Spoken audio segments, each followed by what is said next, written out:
Hi friends, welcome to our channel. சூப்பரான முள்ளங்கி சாம்பார் எப்படி செய்யலான்னு பார்க்கலாம் வாங்க. துவரம்பருப்பை 2-3 டைம் நல்லா வாஷ் பண்ணிவிட்டு இந்த மாதிரி எடுத்து வச்சுக்கோங்க. இது கூட பூண்டு, சின்ன வெங்காயம், கட் பண்ணி வச்சுருக்க தக்காளி,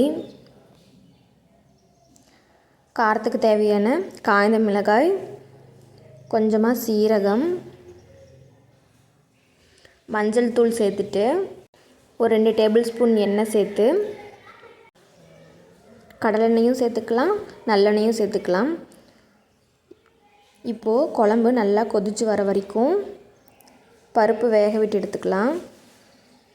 பாருங்கள், பருப்பு இந்த அளவுக்கு நல்லா வெந்து வந்ததுக்கப்புறமா பருப்பு கடையிற மத்தால பருப்பு நல்லா கடைஞ்சி ஒரு பாத்திரத்தில் எடுத்து வச்சுக்கலாம். நம்ம சேனல் இன்னும் சப்ஸ்கிரைப் பண்ணாமல் பார்க்குறீங்கன்னா மறக்காமல் சப்ஸ்கிரைப் பண்ணிடுங்க. இப்போது பருப்பு வேக வச்ச பாத்திரத்தை அடுப்பில் வச்சு 2 டேபிள் ஸ்பூன் எண்ணெய் சேர்த்து கடுகு பொரிஞ்சு வந்ததுக்கப்புறமா பெருங்காயத்தூள், வெங்காயம், கருவேப்பிலை, தக்காளி சேர்த்து நல்லா வதங்கி வந்ததுக்கப்புறமா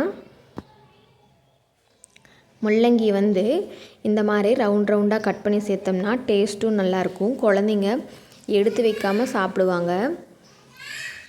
இந்த மாதிரி ஒரு டைம் செஞ்சு பாருங்கள். இப்போது தேவையான அளவு உப்பு, மஞ்சள் தூள், மிளகாய்த்தூள், சாம்பார் பொடி சேர்த்து நல்லா மிக்ஸ் பண்ணி விட்டுட்டு பருப்பு கடைஞ்சி வச்சுருக்கோம் இல்லையா, அந்த பருப்பை சேர்த்துக்கலாம். நிறைய பேர் ஸ்ட்ரைட்டாக தண்ணி ஊற்றி காய் வெந்ததுக்கப்புறம் பருப்பு ஊற்றுவாங்க.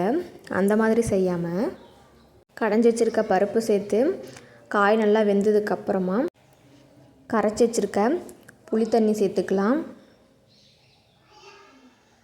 புளி தண்ணி சேர்த்துட்டு மிக்ஸ் பண்ணி விட்டு ஒரு கொதி வந்ததுக்கப்புறமா அடுப்பை ஆஃப் பண்ணிடலாம். முள்ளங்கி சாம்பார் ரெடி. நீங்களும் செஞ்சு பார்த்துட்டு எப்படி இருக்குன்னு கமெண்ட் பண்ணுங்கள். நம்ம சேனலில் இன்னும் சப்ஸ்கிரைப் பண்ணாமல் பார்க்குறீங்கன்னா மறக்காமல் சப்ஸ்கிரைப் பண்ணிடுங்க.